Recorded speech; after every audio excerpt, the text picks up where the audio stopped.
Hey guys, welcome back to the channel. Today we are going to be checking out the full version of Street Fighter 6.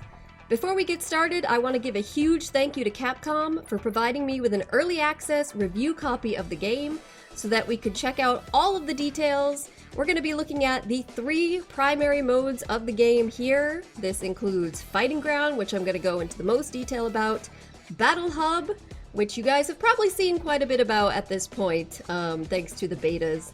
And then, of course, the World Tour mode. So we're going to talk a little bit about each of these. Let's get into it. So the first thing we're going to take a look at is the Battle Hub.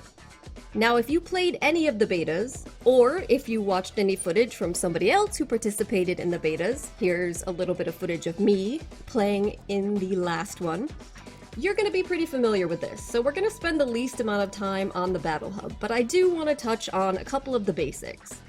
The Battle Hub is the completely online mode of Street Fighter 6, and in this, you create an avatar to look however you want, and you take that avatar and meet up with friends, or hopefully make new ones, in a lobby. The lobby is kind of set up like the most futuristic arcade or game center you can possibly imagine.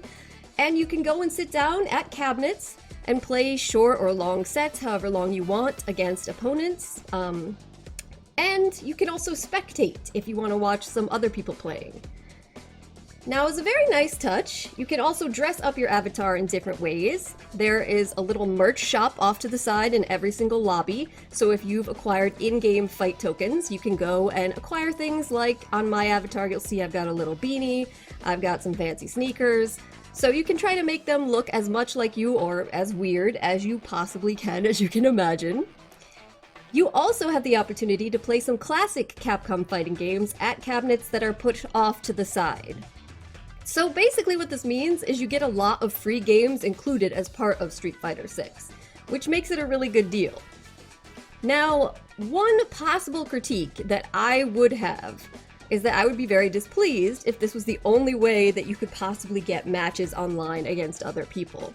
Now, some people I know in a lot of games really love the sort of lobby, playing around, having to meet up with people system. I'm someone that sometimes likes this, but also likes to be able to just jump online quickly. But thankfully, this is not the case. This is not a game where you must utilize the fun avatar lobby if you want to play online. There are other options for that as well, which means that it just leaves it open to be fun and enjoyable when you feel like it. So we'll get into that more a little bit later, but that, in short, is the Battle Hub.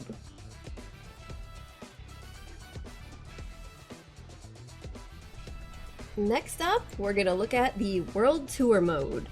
Alright, so first off, as you can see, my avatar is back up on the screen. So you are using the same avatar that you create and then take into the Battle Hub for playing around in that lobby to go through the single-player open world / story mode experience of Street Fighter 6. So just gonna take a look at a variety of things from here in the footage that I got. I actually played this for quite a few hours and there's a lot to show off. So even though you're going to see quite a bit here in the next few minutes, it's really not going to give anything away about the story or what you can expect, other than a general overview of how the system works.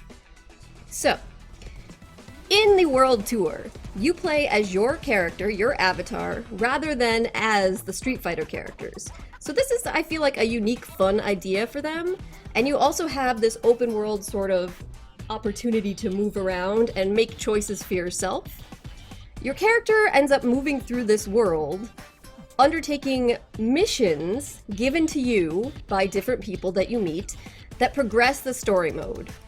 Okay, so the story mode is not a simple walkthrough. There are missions involved in this. There's a lot that goes on beneath the surface. Kind of the essential part of this is you enroll in different training programs under different masters, and that's where the main characters of Street Fighter come into play. Okay, so you can see I just enrolled in Chun-Li's program, so now I am Chun-Li's student. And when you enroll in the different training programs, you learn the various special moves and fighting styles of your different trainers. And this can allow for a lot of different fun combinations. So now at this point, basically what I have, since I started out with Luke and Chun-Li, are your 2 first masters you encounter, I'm able to take Chun-Li's fighting style and use that as my primary way of fighting through this open world against all these bad guys. And I also am able to utilize both her special moves and some of Luke's special moves in a combination that I choose. Alright, and as you go throughout the story and meet more masters, you can pick and choose between the different special moves to create your own kind of unique playstyle. You can also choose to use modern or classic controls, whatever feels the most comfortable for you. So I will say that I feel like this is a huge upgrade from previous story modes in Capcom fighting games. There's many hours of single-player content here, and as I said before, it's tailored to the individual. So there is a story, there are concrete missions that drive that story that you're going to continually go through and progress. But you also have a lot of choices. Like, you can choose which masters you want to interact with more. You can build up the relationships with particular masters to be stronger, and that will make it so that you can kind of be better in their particular style of fighting. On top of that, there are lots of little side missions that you can undertake outside of the main storyline. So there's lots of fun stuff you can do in addition to just running around and getting into fights with people and whatever you feel like, checking out the large environment. So one possible criticism that I have, and this is all going to depend on your particular style of playing games, is that if you're a player who is a more fan of traditional story modes, the missions, the process of progressing through the story itself, can become quite the grind. Especially with the fact that you have pesky bad guys running around everywhere who randomly attack you at all points. So even if you're just going between two locations to try and complete a mission, you'll run into various bad guys on the street, and even if you try to avoid them, they'll come up and try to attack you. So that definitely takes a bit of time. And I know not everyone is a huge fan of grinding, so this can be a bit of a drag if you're not. But at the same time, it provides, as I said, many hours of additional content opportunities. It provides a unique experience as opposed to just kind of playing through a story mode where everything is mapped out for you. Alright, so there's a lot of choice involved, and I think that that is a great thing, and very different from what you experience in most fighting games. Now for me, the most exciting part of World Tour was when it actually becomes a World Tour. And this is in Chapter 3. Before that, you are basically just running around in Metro City. But in Chapter 3, as part of one of your missions, you have to fly to Italy in order to meet with Marisa. Okay, so you can see some of the cutscene. I don't want to give too much away of this, but you can see some of it here for me when I go to meet Marisa. Okay, and as part of the World Tour, you're basically unlocking the ability to travel to different parts of the world. And when you go to those different parts of the world, of course, as before, you can meet up with new masters, and you can learn their playstyles. But in addition to this, it provides lots of interesting opportunities, again, to change up the pace of the game, to change up your personal experience, you know, depending on which places you want to go back to more often. So you can just, say, visit Marisa for her part of the story mode, and then move on and never see her again if you're not interested. Or you can continue to fly back to Italy and continue to train with her and progress your relationship if you're interested in doing so. So you see here I've progressed my relationship with Chun more than anyone else. You also have skill trees, so there's all sorts of details that go into this. It's very intricate. As I said, it can be a bit grindy. If you're not super into that sort of game, it could be a little unpleasant, but I personally am really loving it, so I've got to give huge props to Capcom. And our third and final primary mode in Street Fighter VI is the Fighting Grounds. Now, in my opinion, this is the meat of the game for any serious fighting game fan or player, because this is where you're going to go to learn to use the game in general, and also to learn specific characters. So it starts out with what I would consider a very solid tutorial. This did take me a good 40 minutes to get through, so sit in for a long haul if you're going to be doing this. But I do think that there's some really important things even for experienced fighting game players in here, because they do cover in detail the new mechanics. especially the drive system. So drive impact, drive rush, drive parry, things that will be new to anyone coming into the game. And not only do they give you a chance to practice how to actually do those moves, but they talk you through some of the rationale for doing them, when's a good time to do them, when's a bad time, so they really give you a little bit more than what you typically would find. In addition, returning to Street Fighter 6, we have character combo trials. So you'll have beginner, intermediate, and advanced versions. Here's some of Chun's here. That'll just give you a little bit of a start if you have no idea exactly where to begin with combos, and will also just help you get a feel for the individual characters. There's a variety here, so there's ones that also include your drive impact. In addition, if there's particular combos that you are having difficulty figuring out, there is, as in previous versions of this game and in other games, an example you can check out how to do it before you actually get into it yourself. So very helpful, very fun. But on top of that, and new to Street Fighter 6, something I really loved, and here's Lily's as an example, is the character guides. So the character guides will give you a good idea, a brief overview of how to play the specific character. You'll also get a chance to try out the various special moves. Okay, so it's not just reading, there is some actual playing and practice involved in going through the character guides as well. But there is more depth to it than that. Okay, so in addition to trying out the special moves, as you can see me trying out Condor Wind and Condor Spire a bit here and going through Lily's, there also are sections that deal with how you use fundamentals in playing the character and some more advanced suggestions or tips on how to play that specific character. And just a little bit of a fun thing at the bottom here, if you can read through it, the actual explanations are written in the voice of the character that you are learning. So kind of their speech mannerisms, their way of talking is also conveyed there. So, and this is some of the little fun details that are all throughout Street Fighter 6 that just shows a lot of love went into this game. So not only are the character guides really helpful in first getting to learn how to play your character, but they're fun. They're fun as well. So I really like this. I think it was a great inclusion and really one of the nice things about Street Fighter 6. In addition to that, the tutorial has some really nice features, including special sections where you can focus on very particular things, like this being the punish training section. All right, so you can go into training mode and go into these different sections and figure out what's the best way that my character can punish someone. And they use, of course, Ryu's Shoryuken as the perfect example of something that you might be able to punish that you will frequently encounter in this game as a wake-up Shoryuken from the various Shoto characters. So it gives you lots of opportunities to practice. You can use any character you want in this. In addition to that, there's also, I think, an important one to practice is drive impact defense or response.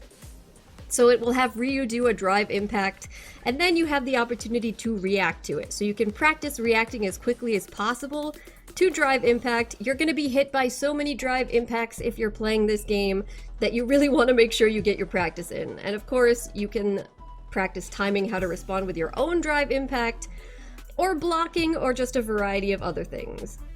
Another great one I really like is that there is anti-air practicing. So you can pick any character you want again and go in and just deal with Ryu coming and jumping in on you and try to practice your anti-airs. So here's Manon here. She's got a really great anti-air, as you can see right here. Okay, so again, and you can practice coming from different angles, whatever makes you most comfortable till you get this down perfectly.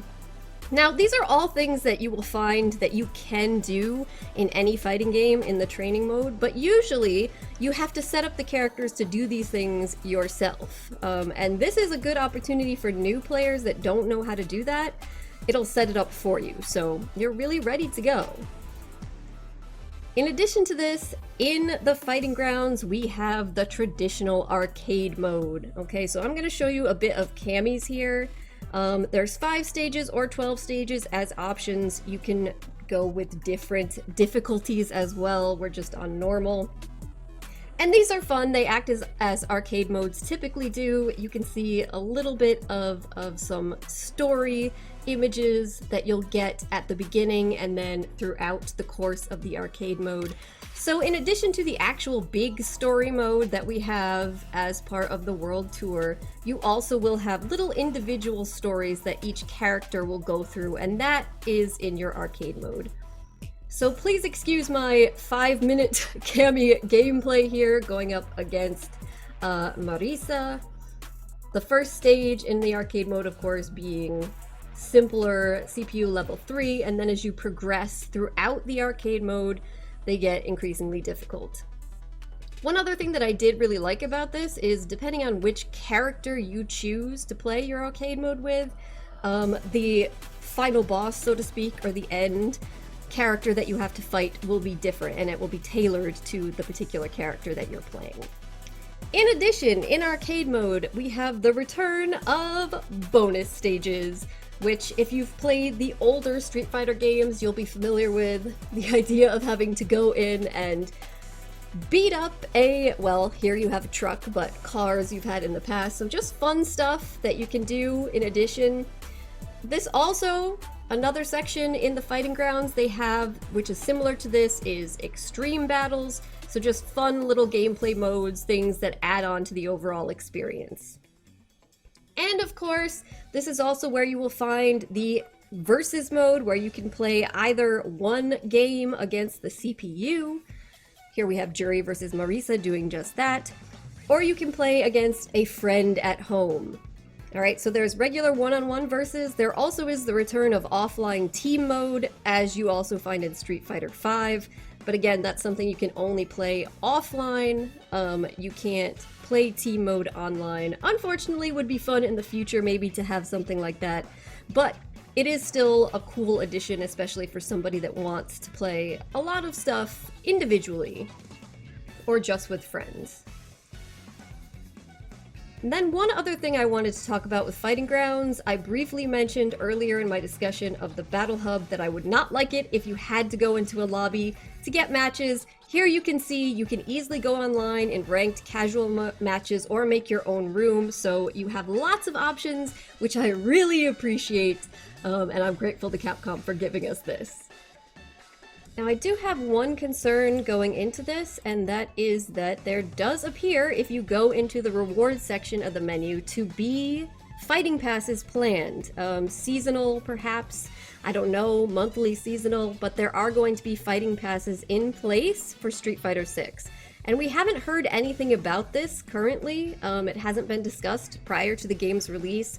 I can't see this obviously at this point before release. So I don't really know in detail what this is going to be, but I think this is something that people would want to know about ahead of time and might be a bit concerned about, so thought it was pretty important to mention it here. In addition, we don't totally know how you're going to access things like different costumes. There is a good shop that seems to work similarly to how Street Fighter V's did, where you can purchase costumes, but I'm not sure if there's also ways to unlock them in-game just from playing, even without fighter coins. We'll have to find that out when the game actually comes out. So there you have it, the 3 primary modes in Street Fighter VI, the Battle Hub, the World Tour, and the Fighting Grounds. A couple other things I just want to briefly touch on before I wrap up this review. One is the 3 control types. So if you've watched anything or read anything about the game coming into Street Fighter VI, you know that this game gives you options in terms of how to play. There are 3 different control types: dynamic, modern, and classic. And yes, there's been some controversy surrounding modern in particular because it is available to play in ranked and currently in competitive tournaments, and people are not really sure how they feel about that. I'll just say from my point of view, I think this is nothing but a good thing.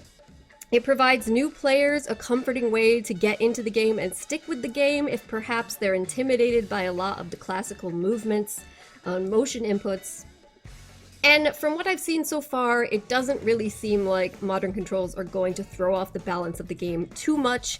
Of course, this is something that we'll have to wait and actually see, but based on the amount of effort that's gone into this game, I trust Capcom to actually, if they feel as time goes on that modern controls are too strong, to go in and balance them in a way that is fair to people playing on classic controls.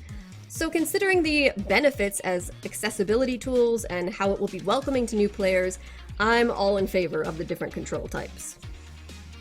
Also, just to briefly touch on the roster, I'm really impressed with the roster they've put together for Street Fighter 6. There's a solid mixture of classic characters. Of course, we've got Ryu, Chun-Li, Ken, Cammy, even some fairly newer characters, I'd say new going back to Street Fighter 4 like Jury, but who are really popular. You've got them coming back, and in addition we've got a variety of interesting newcomers. So while Luke is the new poster boy and seeming main character, he starts you off in World Tour as well. You've seen him everywhere in promotional material. I personally think that a lot of the others are more interesting and exciting, so if I was choosing a new poster boy, maybe I wouldn't have gone with Luke. You've got some standout characters like Jamie and Manon that really catch the eye. But I understand why they did, and I think that he's definitely also growing on me. He's better in this, in Street Fighter 6, than he was in Street Fighter 5. And all the new characters have really interesting designs and playstyles. I think they're great additions to the game.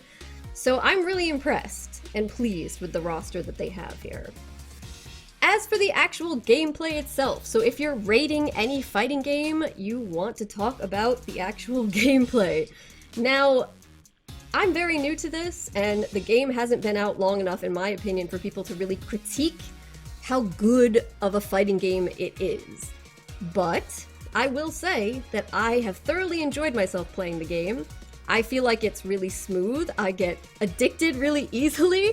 I want to spend more and more time playing this. I think that there's a lot of depth to the new mechanics. So personally, I do think that this is going to be an excellent fighting game overall. But more importantly, perhaps, this is just an excellent game in general. And that's not something that all Street Fighter games have been able to say in the past. So Capcom really did a huge upgrade on some of their previous works with Street Fighter 6, because this isn't just a complete fighting game, it's a complete game. And I am so grateful to have had the opportunity to play this ahead of time and get a chance to review this for you guys. I'll highly recommend this. Go out and get Street Fighter 6 if you have any interest in it at all. I promise you will have fun. There's something for everyone in this game. Alright guys, so have fun, enjoy Street Fighter 6, and I'm gonna go do that very thing.